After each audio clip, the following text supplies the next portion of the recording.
Hello. Hey, is Ed there? That's me. Hey, Ed, it's David Ridgen calling from CBC. Hey, how you doing? I'm good. Is this a good time? Yeah, no worries, man. After receiving Ed Gaelic Jr.'s Facebook message, I arranged to speak to him by phone. Ed Jr. lives in Western Canada, so it'll take some more planning to actually get him in person. But having him on the line was a good opportunity to ask a few preliminary questions. I think you probably knew Wayne pretty well, right?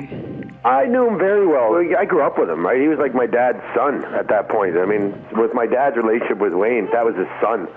You know what I mean?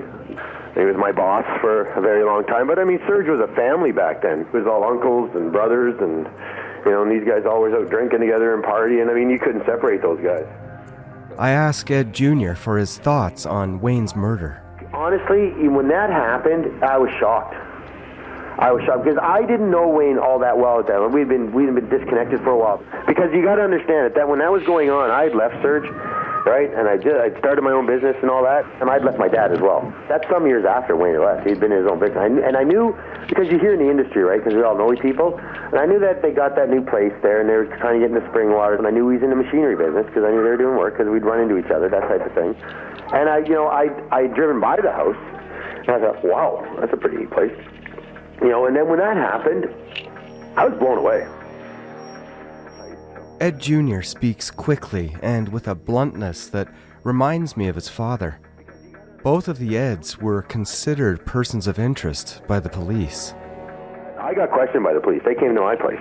They wanted hair samples, this. I'm going, holy fuck, man. How many times did they question you and how much depth? Twice, not very deep. Because I told him, buddy, listen, get out of here, man. If you're knocking on my door, like, you guys are way off base. You know what I mean? I said, if you guys are coming here, you're way off base. Because I hadn't been in that circle for years at that point, I barely even knew where Wayne lived at that point. Do you have any interest in coming on camera? Sure, man. I mean, I don't know what I can help towards this thing. Man, I got to tell you something, man. I can't believe nothing's been done,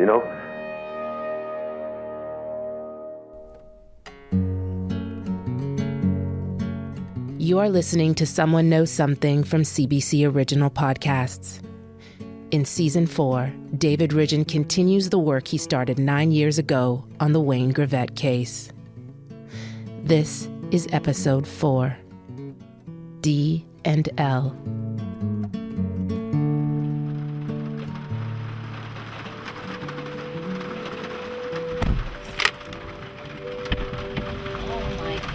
Look at it out there. Hello, David. How are you doing? I'm doing good. Wow, what a nasty day, though. It was quite the ride up here. So, what I'd like to do is just drive by a couple of times. You can drive standard, eh? Yeah. Oh, no. I can't drive standard. Well, maybe. Do we got to go on the highway? It's not very far. No?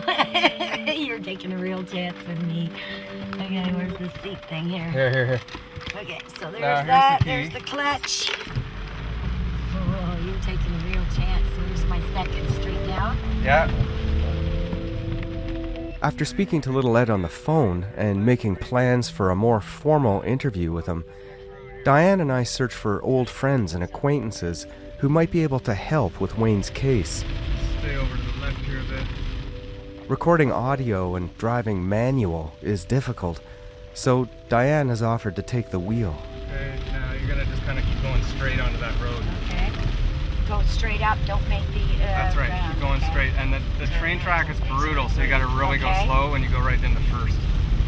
You're doing great. Oh yeah. Seasoned professional. Seasoned professional. Yep. Am I going too fast? Not yet. At the moment, Diane and I are out looking for a man named Richard Lepp. Richard Lepp was a friend and but a trucker, and he used to truck a lot of stuff around for us, like machinery and equipment. And he was over at our house lots.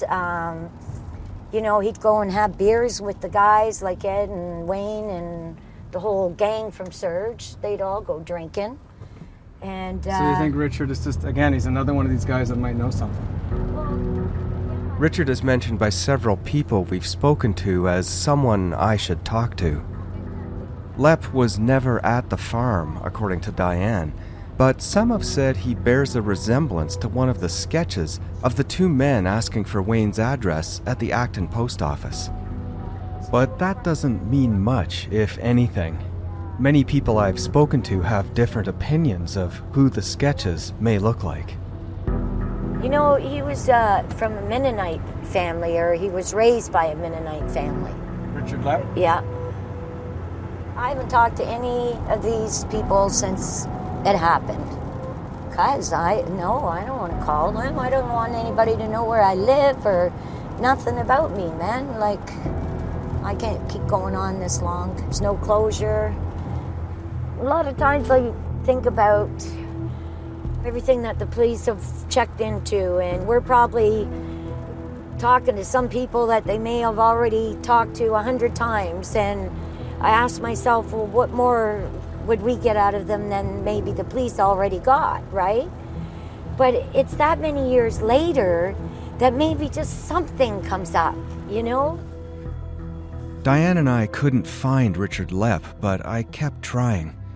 Recently, I was able to find an address for Lepp, but the fresh, untracked snow surrounding the place every time I visit suggests that no one actually lives here. It's mid-December. There's lots of snow on the ground. It's 2017. A week before Christmas, I've come down to the same southern Ontario town where I was looking for Richard Lepp before. He worked in the beverage and packaging industry, knew Wayne, and some people have said that he may have something to say, or... Now, here's the house, and it didn't appear that anybody was living there the last time I was here, and that looks like the case now. I don't see any footsteps in the snow.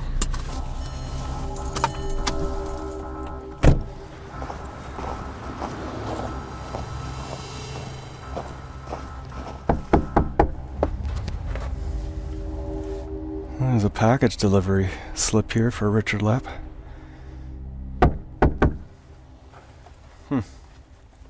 Doesn't seem to be answering the door. There's no footsteps except for mine leading up here.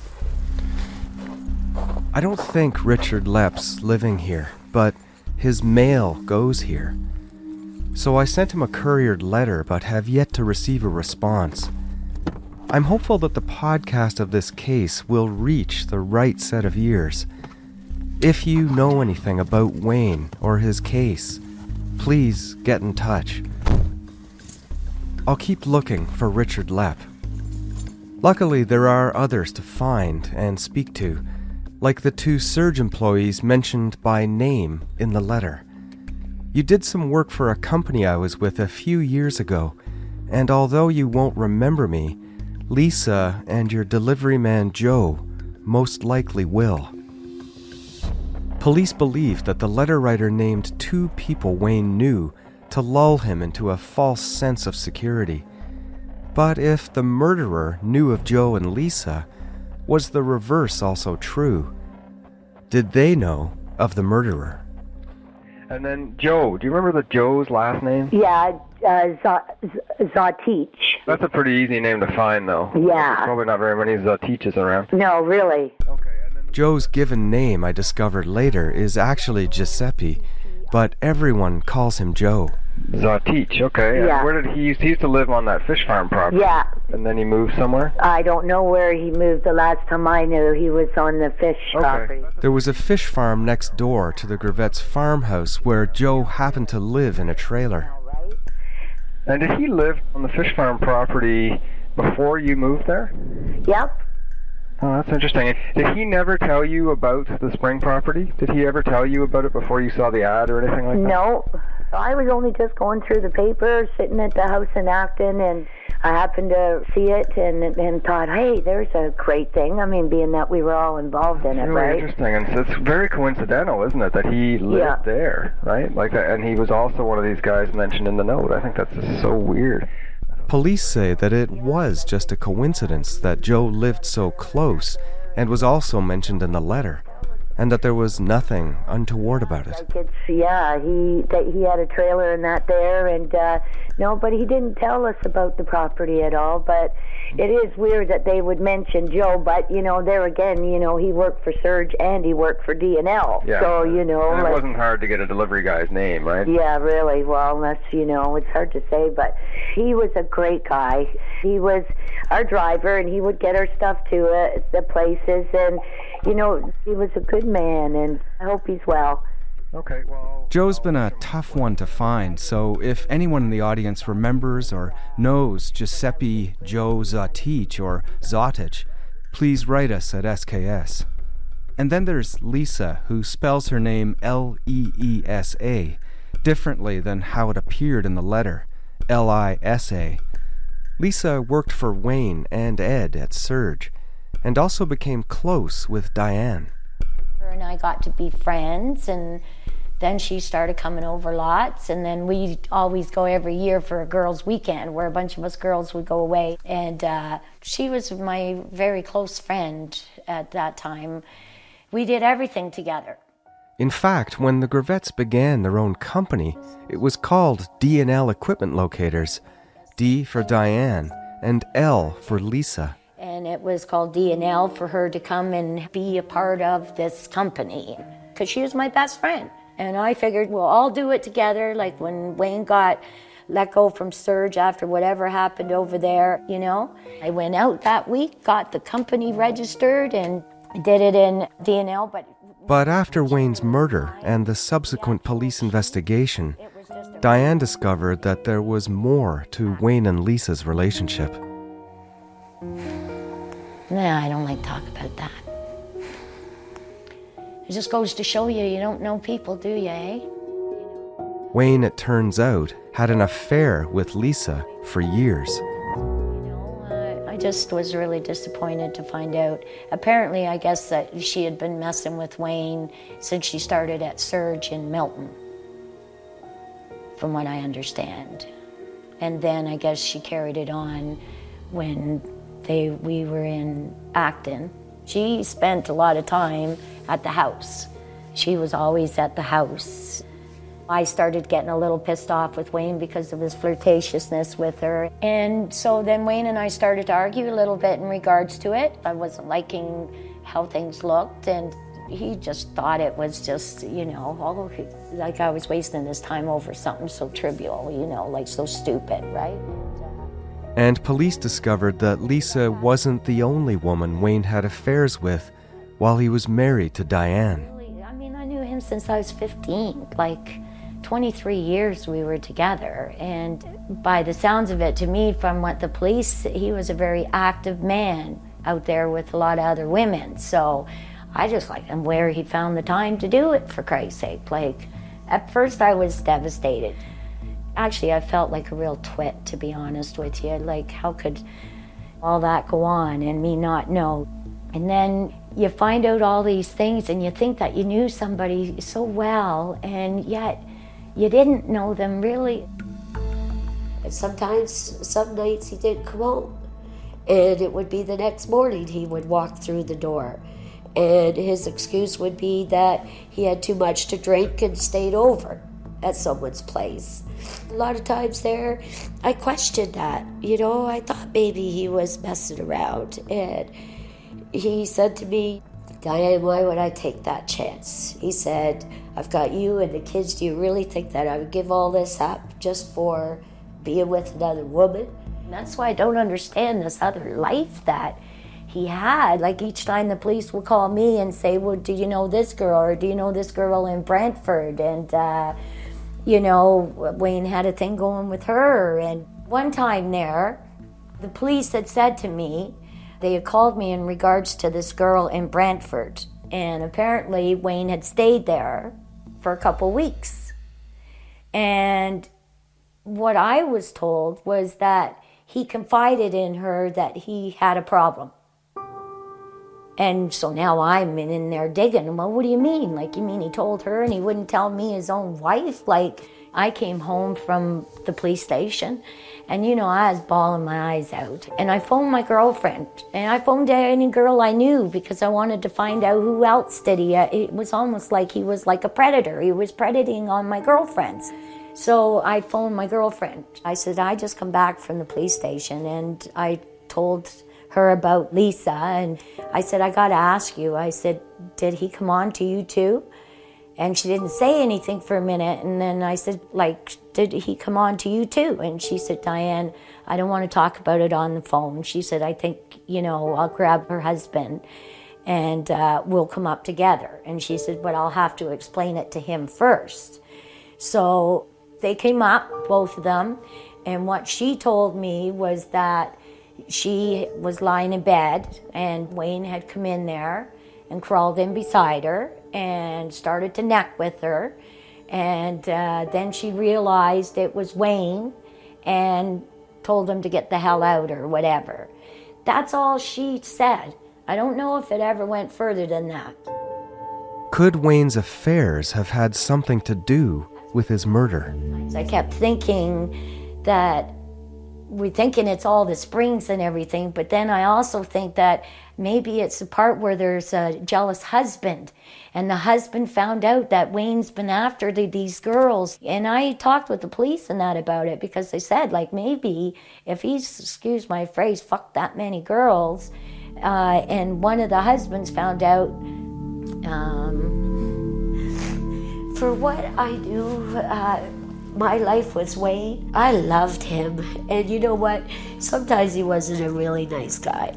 Sometimes he was, very dominating, and he controlled my life. And he pretty well told me what I could do and what I couldn't do. But he was a good father. He was a good husband. And I looked up to him so much. He was just so smart, because we were a team. That's how I looked at us always. We were a team. I went through a real bad depression there, and I'm working on it. I just thought that maybe I was such a bad wife and everything else that my Wayne would have to go out and do all this stuff and blame myself for it. I took it real personal for a while because I just didn't understand it, And so mad at Wayne. But I'm not feeling sorry for myself or nothing. Upset I had a life and it was taken away, And even if it was miserable sometimes, it was my life and my choice to be there. And somebody took that choice away from me. They took it away from all of us, really. The news of Wayne's affairs, though difficult to hear, hasn't deterred the family's search for the truth behind his murder. Danielle questioned Detective Constable Paul Johnson about this area of the investigation. Do you find that that's the area that you have the least amount of information on, is his affairs? Yes, because we've got bankers' boxes full of business records, and we know all the people he did business with. If it was a business related, we have the files. We can look. We can go and talk to these people. But the private side of his life, the side of his life that he kept to himself, we don't have any information on. But obviously you guys would have names, because obviously you know that he had affairs, so you would know that somehow by people who have come forward and said that they've had affairs with him. So we have talked to some, yeah, but there's the potential for there to be more, and if that's the case, then what we're hoping for is for somebody to come forward. Yeah. And someone needs to come forward, even if confidentially. Police say they investigated all the affairs they knew of to no avail. But maybe there is one out there they didn't know about.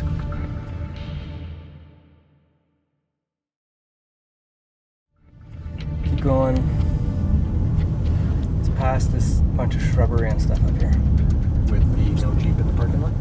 Danielle and Justin decide to visit Lisa to talk for the first time about the case and about her affair with their father. You think front or side doors?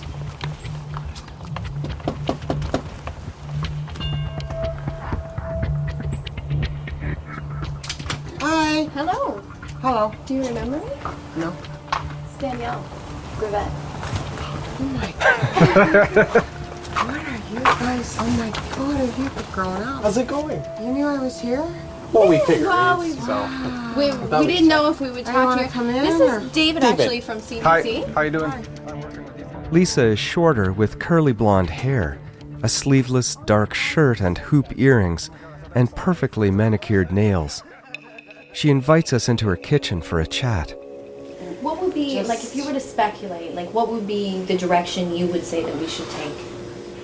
I don't want to say it, but like I'm scared about saying the drug part because all we smoked was dope, like pot. But you might have to go money-wise. Because I thought at one point maybe Richard had something because he was the driver, and I don't know about that, right? Richard that was from St. Catherine's. Richard Lepp? Yeah. Yeah, okay. I thought maybe, right? Richard Lepp, the man Diane and I were already looking for, comes up again. A friend and co-worker of Wayne's, someone to try talking to. And Justin asks about another name that has also come up. Ed Gaelic Jr., also known as Little Ed or Eddie. What about Little Ed and my dad's relationship? Bad, very bad, very, very bad. How bad? Like, do you remember? Very bad, very bad. Wayne and Eddie just didn't work together. They fought a lot on in like the quotes and pricing, and Wayne wanted it run a certain way and Eddie just did it his way. Were there any like major confrontations between the two? Yeah. Physical? No physical. There was never any physical. But yeah, they had good fights in that building. Yeah. And I do know that when Ed came back, Wayne, it didn't matter about Wayne anymore. Ed took over the back. Yeah, he got right involved back again when he came back. Especially the last time when things started to get going and shuffling. I could feel the tension. Yeah. Justin and Danielle ask about the odd behavior that Ed Sr. says he witnessed in Wayne, and how Wayne seemed to change at work. Did he kind of go into the same kind of habits that he did while he was at Surge of Oh selling yeah, he stuff got lazy. I found your dad got lazy. Just lazy. Didn't want to push anymore. Now, he was having trouble answering phones. He never wanted to, and that goes with the laziness. Oh yeah. But, you know, was there people God, calling was that bad. were angry to you? Oh 'Cause yeah. you- Yeah. What Oh, were they yeah. angry about? Because he wouldn't return his calls. He was always out. Would Right, he I'll take get back. money first before doing the jobs? We were on the 50-40-10. 50-40-10, meaning that D&L would ask for 50% of payment up front before a job commenced, then 40% upon delivery, and then the final 10% 30 days later. Ed Gaelic said that in some cases, Wayne would take that 50% payment and not complete the job. So he would take 50 and Yep. then just not deliver. And then what? Did he just seem like he gave up? Yeah, he gave up. Yeah, your dad gave up. Yeah. Did Dad steal money? I can't say no. He did sell things and pocket it, yes. Well, that we've heard. Yes. Yeah. Now, But he wouldn't have brought it there. He would have done it on the side and But through, and arranged. through Surge or Surge through or... D&L? No, it wasn't D&L. It would be on his own. It Like was- he would just do cash on the table and that would be it. Okay. Now, I don't know who, but yeah, he did do deals on the Like, table. what kind of amounts would we be talking about? I would only do like, I would say like, I don't really know, but I know like maybe 5,000. It wasn't big, huge amount. Each Yeah, time. because your dad wasn't greedy. Eh? He just wanted money for the family, and basically that was about it. Did he confide in you at all? Like, you Not were kind of really. a best friend on the side, kind of maybe Yeah. some things that he didn't want to tell his wife? No, we didn't really talk about things Work like, and... you know, like he was always doing business. I mean, yes, he would pick me up and go to some place. He would drop me off and then pick me back up so I wouldn't be seen. Or he'd do night things and go to like a place that was broken down.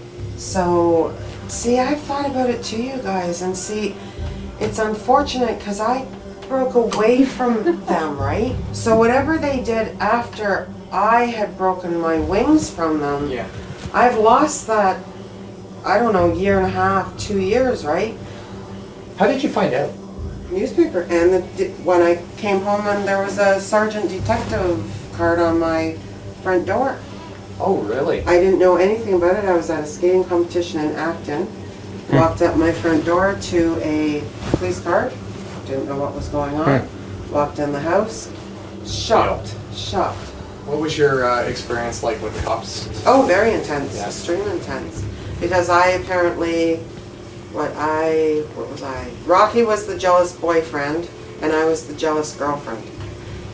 That's what it came out as. Because Rocky, a trucker, had also been seeing Lisa. But like by then I was a Rocky, and I broke strings from your parents, so whatever they did, like that's totally up to them. Are you still in touch with that Rocky guy? Do you have any knowledge of where he might be? I'd be interested in talking to him. He's a trucker, right? Long distance, cross country. Yeah, he was. What do you think? Rocky? Yeah. No? Why not? What makes you say no? Well, why would he leave me with a 8-page letter saying that he's having an affair with the lady down the street?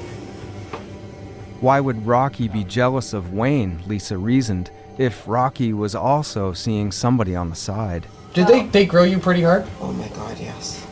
Did you take a lie detector test? No, I didn't. Did they ask you to? Yep. And you said no? Yep, I said yeah, of course. Oh, you would? Oh, absolutely. There'd be no reason why I wouldn't. Why wouldn't I? Yeah. No, I'm just curious. They pulled hair out of my head. Oh, they did? For DNA. Lisa also says they took Rocky's DNA by plucking his hair.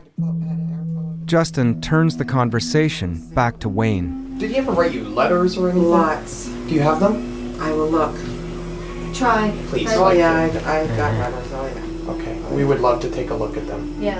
And there's going to be letters with you when you find them that you're going to say, you know what, it's going to hurt the kids if they see this, or it's Yeah, No, Greavettes. it doesn't matter, right? Hurts a heck of a lot. I We were realized well aware of it. how I felt, knowing that your dad was gone, and how you guys must have felt that I was his mistress, and like, I feel like this big. I thought that secret would never, ever, ever come about. I'm sorry. It happened. Yeah. But I'm quite sure I'm not, as you know, Yeah. I'm not the only one. Yeah, It's a absolutely path. not. Absolutely not. And you just break it off, and he moved on to somebody else. Lisa is open and helpful, even though, in the wake of Wayne's murder, she was and remains frightened. Her name was in the letter.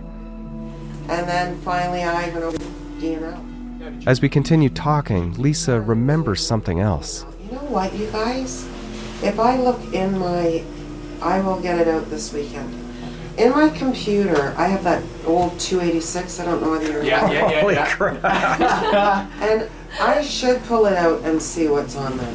Did the police ask to see it? Nope. It's a long shot, but if there are files on that ancient computer from Lisa's days at Surge and DNL, maybe they'll be helpful to police. We're not upset with you for that stuff. That was him doing what he did. And so we just, like I say, any help you can give us would be awesome. Okay. Okay? Awesome. Yeah. Thank you very much. Yeah, thank Take you. care. Nice to see you. Nice to see you.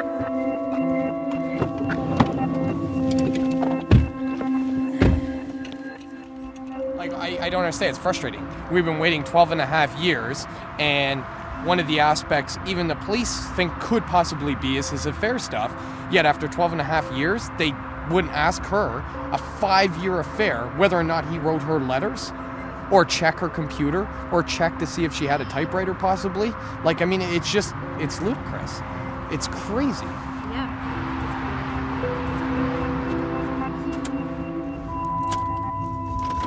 But Lisa is unable to find the letter she thought she had.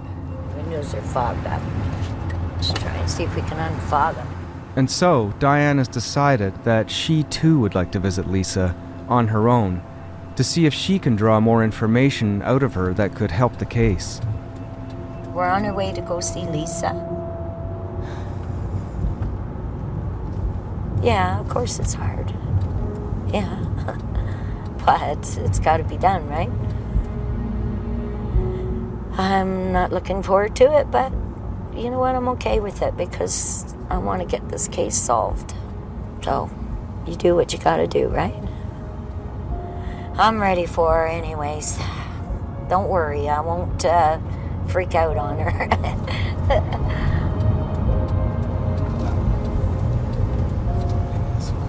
Oh, that's it, yeah. Okay. Well, pal, here it goes.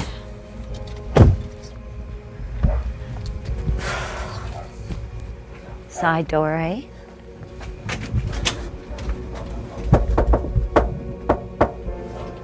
Here she goes. Hello, stranger. Hello. Oh my God! Oh, my Hey, oh, Diane. you didn't recognize me? Oh no. Oh my God! We've arrived at Lisa's in early evening. And really, we need your help. So we were hoping that maybe you could sit with us for a couple minutes. Come on in. Would you mind? Yeah, come on in. Okay, that'd be great. Not as awkward as predicted, at least on the surface. But enough time has gone by that Diane and Lisa are able to begin delving into Wayne, the past, and the case almost right away. We were best buddies, man. We went everywhere together. God, we did everything together. We went everywhere together. We knew how each other was feeling. We were sisters. So, how, if you don't mind me asking, how did it end up being with you and Wayne? Like, how did all that happen? Addressed it. Did he? I certainly didn't. He was the aggressor towards that, eh? And to be honest, remember Dean? Remember my boyfriend Dean? Yeah. He made me break off with him New Year's Eve when I went up to Ed and Alfred's. Wayne was so mad. And then every time Dean came over, I'd have to hide the car in the garage. And yeah, because he was going to fire me. Oh, yeah. And I needed that job. Lisa says that Wayne was angry that she was also seeing a man named Dean, and that Wayne wanted her to break up with Dean, or Wayne would fire her. Lisa says because she needed the job, she complied and broke up with Dean. I dumped him on the phone, and that was it. Never saw him again. Never called him, never saw him, nothing. Never, ever again. And Wayne made you do that? Yeah. Oh, yeah. Lisa says she finally broke things off with Wayne, but not until she had already left D&L. According to Lisa, Wayne didn't take it very well. Oh, he was mad. Was he? Yeah, and he kept phoning. I wouldn't answer the phone. He kept knocking. I wouldn't answer the door. Oh, he was not happy. No. And how long would that have been before he passed away, do you think, that you broke it off with him? I don't know, because I broke it off. Well, I had left D&L. Yeah. Because I got laid off. Yeah. And then it was like then when I said, this is enough. Like, I have to move on with my life. Yeah. And I had said that to him. It's over. Yeah. I can't do this anymore. No, because, no. I would say May-ish, June-ish. Of 96? Lisa says she ended her relationship with D&L, and following that with Wayne, around May or June of 1993 or 1994. But they sporadically kept in touch, and Lisa even visited the farm property once in 1996. Diane continues talking about Wayne's behavior around the time of the farm purchase and after moving in. And I know that when we bought the farm, Wayne had been quite depressed prior to that and miserable. He wasn't very happy, you know. And then when I had found the springs and presented him with it, first he had no interest. Yeah. And then I got him and Ma to go for a drive and go over there and take a look at it. Well, then, you know, he was all keyed up again, so... Diane didn't learn about Wayne's relationship with Lisa until after the murder investigation began, in the wake of Wayne's December 1996 murder. The chances of the two of us ever getting together, back then I could have choked you, you know? Here we are being able to sit on the same couch and talk about a man that we very much cared for, which obviously you did too. But I wanted to break things off many times, many, and he wouldn't let me. What do you mean he wouldn't let you? He just kept coming over and kept coming over. Did he ever get physical with you? Nope, never. Never. To you, Lisa, to be volatile like that? No. Right? At any time in his life? No, that's He was not a violent man. No, that's not necessary. You knew how he treated me sometimes. Well, yeah, but he wasn't violent. Yeah, no, like, not he never violent. hit Well, he hit, but he didn't leave marks or stuff like that. You know, I mean, I got a good few shots, man. You didn't know that? No. Oh, Jesus, man, yeah. I got thrown out of the house. I got so many things. But you know what? It was just, he was the only man I ever knew. I loved him, you know. He was my everything. And, yeah, I got smucked a couple of times. No, I didn't know that. It's in the past now. Yeah. I only want closure from me and my kids. Yeah. I don't give a shit now anymore because I've heard so much about all his relationships. It's not a big deal anymore. It hurt me big time, but yeah, right now I just want closure. Yeah, you know, I want to move on, and so do the kids, and we need help. Bye. Thank you for letting us come in and talk. Okay. Yeah. Diane's visit with Lisa comes to an end, and as we drive away, it's clear how hard it has been on her. I'm thinking that I don't really have anything to say right now. You know, I don't know how I feel. I just,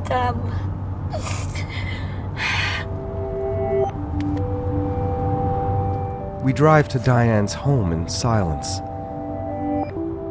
Investigations like this one bring forward information that can't be unknown. Pictures in your head that you cannot unsee.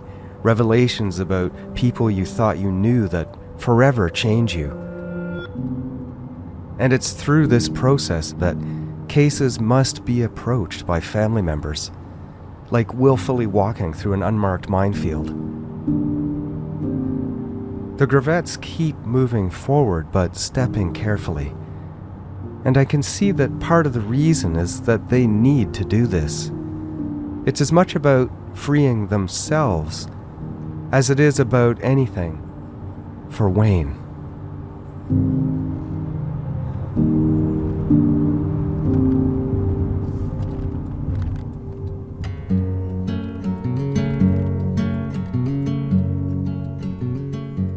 You have been listening to episode 4, D and L. Visit cbc.ca/SKS to see crime scene photos and to find out how to submit a tip to the podcast. You can also join our listener community on Facebook and Twitter and be the first to hear about new content. Someone Knows Something is a proud part of CBC Original Podcasts. If you're looking for more great podcasts in other styles and genres, check out Alone, a Love Story. Alone is a memoir by Michelle Parisi, who takes you on a journey from new love, marriage, and baby to betrayal and loneliness. Subscribe in Apple Podcasts or wherever you listen to SKS. Someone Knows Something is hosted, written, and produced by David Ridgen. The series is mixed by Cecil Fernandez and produced by Chris Oak, Steph Kempf, Amal Delich, Eunice Kim, and executive producer Arif Nurani. Our theme song is Higher by Olenka Krakis. Baby, oh baby, where shall we go? In my dreams there's Okay, we're ready. Well, it'll be interesting to see what these guys find on this computer. All Dad's evidence isn't here, right? I'll grab the monitor here. Okay, got it. Hi, we're here to see Paul Johnson. Hi, Paul. Hi, come on in. Everything on Lisa's computer here. And this is the computer that she used back during the time that she was working with you on DNL? Yeah. Will they be able to dig in there and find out like when she was last on it? And Oh yeah, just do the property reports and Bob's your uncle.